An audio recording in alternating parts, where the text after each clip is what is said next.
ചേലക്കരയിലും വയനാട്ടിലും ആര് വിജയിക്കുമെന്ന ചോദ്യത്തിന് ഉത്തരങ്ങളുമായി തിരഞ്ഞെടുപ്പ് പ്രവചനം നടത്തി ശ്രദ്ധേയനായ റാഷിദ് CP രംഗത്തെത്തി. പ്രിയങ്ക ഗാന്ധിയുടെയും രമ്യ ഹരിദാസിന്റെയും വിജയമാണ് റാഷിദ് പ്രവചിക്കുന്നത്.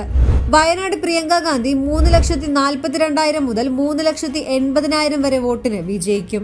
UDF 60.5% മുതൽ 63.5% വരെയും, LDF 23.5% മുതൽ 27% വരെയും, BJP 8.5% മുതൽ 11.5% വരെയും നേടുമെന്നാണ് റാഷിദിന്റെ പ്രവചനം. ചേലക്കരയിൽ 1850 മുതൽ 4400 വോട്ടിന്റെ ഭൂരിപക്ഷത്തിൽ രമ്യ ഹരിദാസ് വിജയിക്കുമെന്നും UDF 41% മുതൽ 44.5% വരെയും, LDF 40.5% മുതൽ 43% വരെയും, BJP 12.5% മുതൽ 16% വരെയും നേടുമെന്നാണ് പ്രവചനം.